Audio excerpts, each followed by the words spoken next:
নমস্কার, আমি রাজশ্রী। আমার বংশানাশ্রী ফ্যামিলিতে তোমাদের সবাইকে জানাই ওয়েলকাম। আবার একটা নতুন ভিডিও নিয়ে চলে এসেছি। হ্যাঁ, রেডি হয়েছি, তার কারণ হচ্ছে আজকে কালী পুজোর ভাসান, যেখানে আমি উপোস করেছিলাম সাহেব মামা বাড়ি পাড়ায়, ওইখানেই ভাসান। তো সেই জন্যই আমরা অল্প স্বল্প রেডি সেডি হয়ে জামা কাপড় পরে এখন চললাম।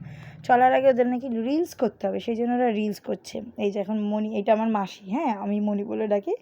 তো আমার মাসি এখন রিলস করতে বসছে। কী গানে রিলস করছে বলো তো? তেরে ইশকে পে নাচেঙ্গে, তেরে ইশকে পে নাচেঙ্গে। এদিক নাই ওই দিক আছে। মুটকি ভিডিওটা দেখলে না আমার আবার খচে যাবে। যাই হোক, তা ফাইনালি এখন আমরা তিনজনে বেরোলাম। ভাই তো ওখানেই চলে গেছে, বাবা কাজে গেছে, সঞ্জিত কাজে, সবাই কাজে। আমি মনি আর মা তিনজন এখন বেরোলাম ঠাকুরের কাছে যাব বলে। এই দেখো কি সুন্দর না ঠাকুরটা লাগছে, মিষ্টি একদম পুরো মিষ্টি মা। এখন আমরা সব বসে বসে আড্ডা মারছিলাম, সবাই আসছিল। মা ওরা যেহেতু এখানেই ছোটো থেকে মানুষ, সেই জন্য ওরা অনেকজনের সাথে দেখা হচ্ছিলো। তারপরে এইখানে পালবাড়িতে তৈরি হচ্ছিলো জগদ্ধাত্রী ঠাকুর। তারপরে আমি, সঞ্জিত আর সৌমু বেরিয়েছিলাম। সঞ্জিত আমাকে একটু নিতে এসেছিলো, এমনি বেরিয়েছিলাম কোথায় কী ভাসান টাসান হচ্ছে সেই জন্য। তারপর একটু ফুচকা খেয়ে নিলাম। সমু কিন্তু খাইনি, সমু খালি দেখছিল, পাহারা দিচ্ছিল আমাদেরকে, কিন্তু আমরা খেয়ে নিচ্ছিলাম ফুচকা। তারপরে এই আবার চলে এলাম, সঞ্জিত চলে গেল। তারপরে আমি এসে দেখলাম এখানে সবাই বরণ করছে। এই যে মা এখন এক মা আরেক মাকে সিঁদুর পড়াচ্ছে, মানে আমার মা কালী মাকে সিঁদুর পড়াচ্ছে। তো এখন এইগুলো সব করে নিচ্ছিলো। তারপর মা মিষ্টি জল সব খাইয়ে দিচ্ছিলো। মা বললো জানলে আগে শাড়ি ঠাড়ি পরে আসতাম। আমি তো জানি না বরণ করতে হবে, যে বরণ করতে জানলে আগে শাড়ি ঠাড়ি পরে আসতাম। আমি দেখো সব ঠাকুরকে জল খাইয়ে নিচ্ছে, সুন্দর করে বরণ করে নিচ্ছে, প্রদীপ টদীপ দিয়ে বরণ টরণ করে। এখন সবাই এখানে সিঁদুর খেলা হবে। এই বছর দুর্গাপুজোর সিঁদুর খেলাটা খুব মিস করেছি।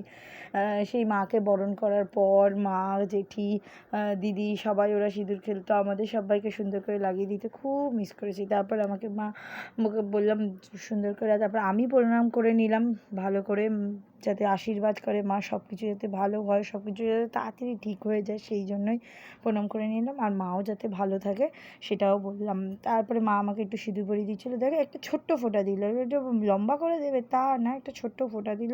তারপরে আমি সবাইকে পরিয়ে দিচ্ছিলাম, এই যে বাচ্চাগুলোকে পরিয়ে দিচ্ছিলাম। তারপরে মা মনিকে পরিয়ে দিল। তারপরে এইটা হচ্ছে আরেকটা মাসি, ওই চৈতালি মাসি, মা আর মনির বান্ধবী আর কি। তো ওরা এখানেই থাকে। দেখো ভূত করে দিল পুরো। এইরকমভাবেই না সিঁদুর খেলতে, সিঁদুর প্রথমে একটু হালকা করে লাগিয়ে ছবি টবি ভিডিও সিডিও করে নিই, তারপরে ভূত করে খেলতে হবে, একদম ভূত করে। এই দেখো আমার আর আমার মাসিকে নাকি সবাই বলে এক। আর এই যে সাহেব মামা, এই সাহেব মামাদের পাড়ায় পুজো, সাহেব মামা ধুনো জ্বালাতে বসছে, মানে ছোবড়া দিয়ে ধুনুচি জ্বালাতে বসছে, কিন্তু হচ্ছে না, ওর দ্বারা হচ্ছেই না। আমি সামান্য ধরলাম আর আমার হয়ে গেল, মানে কি বলবো, আমার অভ্যাস হয়ে গেছে না পুজোর কাজ করতে করতে, পুজোর কাজে আমি এক্সপার্ট হয়ে গেছি, এই আর কি। আর ধরলই না, ওই যে ওইটুখানি জলেই ঠিক হয়ে গেল, নিভে গেল আর একটু হয়ে। তারপর আমি ধরালাম, ধরিয়ে সুন্দর করে হাওয়া টাওয়া দিলাম, দিয়ে একদম ভালো করে। তারপর আজকে এখানে খাওয়ানো হচ্ছিলো পোলাও আর আলুর দম, নিজেরাই রান্না করা হয়েছে, কিন্তু যে রান্না করেছে অতীব জঘন্য রান্না করেছে, অতীব জঘন্য, কি বলবো, কিছু বলার নেই। মানে পয়সা গেল, অথচ রান্না এত খারাপ হয়েছে, না পোলাওতে নুন মিষ্টি হয়েছে, না ওটা পোলাও হয়েছে, পোলাও তো ঝরঝরে হয়, ওটা না পোলাও হয়েছে, না আলুর দম হয়েছে, না কিছু হয়েছে, ওটা কিচ্ছু হয়নি। তারপর সঞ্জিত রাত্রিবেলা কাছ থেকে এলো, এসে ও ঠাকুরকে নমস্কার করে নিল। তারপর আমিও একটু সিঁদুরের টিপ দিয়ে নিলাম, দেখ কেমন লাগে।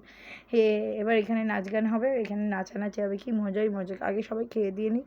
দিয়ে যে পোলাও না, এটা মানে এর থেকে খিচুড়ি লাবড়ার তরকারি করলে মানে ভালো হতো। রামমামা আমি তাই আলোচনা করছিলাম, পরের বার এত টাকা পয়সা যখন খরচাই হয়, পরের বার অন্য রাঁধুনি নিয়ে এসে করা উচিত। আর এই ভাইটা দিচ্ছিলো, বলছিল সার্ভিস করছি যখন একটু ভিডিও করে দাও। তারপরে ওর একটু ভিডিও করে দিলাম, ও যেহেতু সার্ভিস করছে, অনেকক্ষণ ধরে সার্ভিস করছে। তারপরে আমি না খেতেই পারিনি, আমাকে দিয়ে গেছিলো এতটা ঠিকই, আমি এই 2 কামড় খেয়েই বাকিটা পুরোটা সঞ্জিতকে দিয়ে দিয়েছি। সঞ্জিতেরটাও খেয়েছে, আমারটাও খেয়েছে। ফেলবো, নষ্ট করবো জিনিস, তো পয়সা দিয়ে আসে না, সেই জন্য ফেলে দিই। তারপর একটা ফাইনালি কোল্ড ড্রিঙ্কস কিনলাম, কারণ আমার খিদে পেয়েছিলো, আর কিছু রাত্রিবেলা খাওয়ার নেই। তারপর কোল্ড ড্রিঙ্কস কিনলাম। তারপর এখানে গান চালিয়েছিলাম, ওরা এখন নাচছিল দুজন। তারপরে ওরা নাচানাচি বন্ধ হয়ে গেল, তারপর আমরা নাচবো। এই দেখো অমরদা নাচছে, অমরদার মেয়ে নাচছে। এই লোকটা কোথা দিয়ে এলো, এই লোকটা নাচছিলো বলে আমি আর নাচতে গেলাম না। ওই যে কীরকম খেয়ে দিয়ে উল্টে পড়ে নাচছিলো, ওই জন্য আমি আর নাচতে গেলাম না। আর এই ফানুসটা ওড়ানোর জন্য কত প্রচেষ্টা আমাদের, ফানুসটা আগুন লাগালাম, সব কিছু করলাম, কিন্তু ফানুসটা উঠলো না, মানে উঠলোই না, কোনোভাবেই উঠলো না। ফানুসটা পুড়ে গেল, মানে একদিক দিয়ে একটুখানি ছোট্ট পুড়ে গেল বলে কোনোভাবেই হাওয়া নিচ্ছিল না, কোনোভাবেই টান নিচ্ছিল না, কিছুতেই কিছু হচ্ছিল না। যতবার ওড়াতে চাইছিল ততবার নিচে নেমে চলে আসছিলো। এই দেখো কোনোভাবেই উঠে চাইছিল না। এদিকে নন্দুমামা ইট ছুড়ল, ইট ছুড়ল, দুবার ইট ছুড়ল, কিন্তু কোনো লাভ হলো না। ও নিচে নেমেই চলে আসে, বারবার নিচে নেমেই চলে আসে।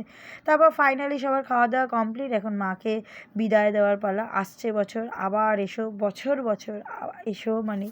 তারপরে চললাম আমরা এখন পঞ্চদত্ত ঘাটে, যেই ঘাটে আমাদের বাড়ির দুর্গাপুজো ভাসান হয়, ওই ঘাটেই দেওয়া হবে। কারণ ওই ঘাটটাই ঠাকুর ভাসান দেওয়ার জন্য একদম বেস্ট ঘাট আমাদের কাছাকাছির মধ্যে। তো আমি প্রথমে ভেবেছিলাম হেঁটে হেঁটে যাবো নাচতে নাচতে, তারপর বললাম না, আসার সময় তো হেঁটে আসা যাবে না, তখন আমার কি হবে। তাই জন্য সঞ্জিতকে বললাম না, গাড়ি নিয়ে চল। তারপর ভাই মামা স্কুটি নিয়ে মাকে বসিয়েছে, আমি বিট্টু আর সঞ্জিত একটা গাড়িতে বসছি।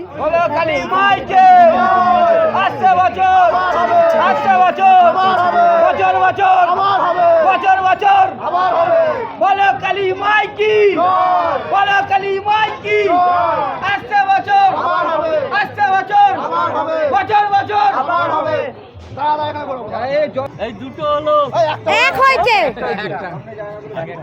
না না ওরা খুব ঘুরে গেছে দুই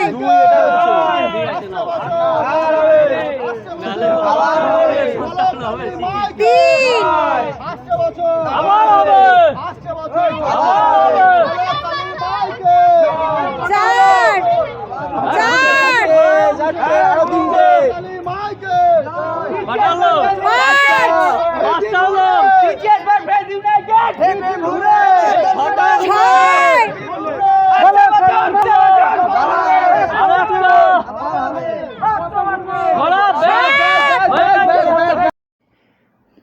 আবার এসো মা, তাড়াতাড়ি এসো। পুরো গোটা একটা বছরের অপেক্ষায় থাকবো। তুমিও ভালো থেকো, তুমি সবাইকে ভালো রেখো, সবাইকে ভালো পথ দেখিও, সবাইকে ভালো মতন কাজবাজ করে দিও। সবার কাছে ধন সম্পত্তি, লক্ষ্মী লাভ, আর্থিক সম্পত্তি সব যেন থাকে। হ্যাঁ, যাতে এমন সুখ দিও যাতে অহংকার না আসে, আর এমন দুঃখ দিও না যাতে তোমার উপর কোনো বৃতৃষ্ণা না আসে। এই রকম বলেই আমি দিনটা শেষ করতে চাই। আর সত্যিই খুব খারাপ লাগছে, যাওয়ার সময় আমার ঠাকুর বিসর্জন হয়ে গেলেন, আমার প্রচণ্ড খারাপ লাগে, কেন আমি জানি না, আমার নিজেরই খুব খারাপ লাগে। পুরো জল ছিটিয়ে ভিজিয়ে দিল, ওই জল নাকি ছিটাতে হয়, পুরো ভিজিয়ে একদম চুপচুপে করে দিল। আর সৈকত জলে নেমেছিল ঘরটা নিয়ে। তো এখন এখানে এসেও আমরা নাচানাচি করছিলাম। লাস্টে আমরা বক্স নিয়ে এসেছিলাম, ওই যে ইয়ের কাঁধে বক্স, ছুটকির হাতে, মানে ও চিংড়ির হাতে বক্স রয়েছে। এখন নাচানাচি করে এখন যাওয়ার পথে আমরা বাড়ি চলে যাচ্ছিলাম। পুরো ফাঁকা হয়ে গেল মণ্ডপটা, দেখতেই কীরকম লাগছে। এখন মামা সবাইকে শান্তির জল ছিটিয়ে দিচ্ছিলো। তারপর একটু মিষ্টিমুখ করে নিতে হয়, কারণ কি ঠাকুর ভাসান দিয়ে এসে তো অবশ্যই মিষ্টিমুখ করতে হয়, তাই না?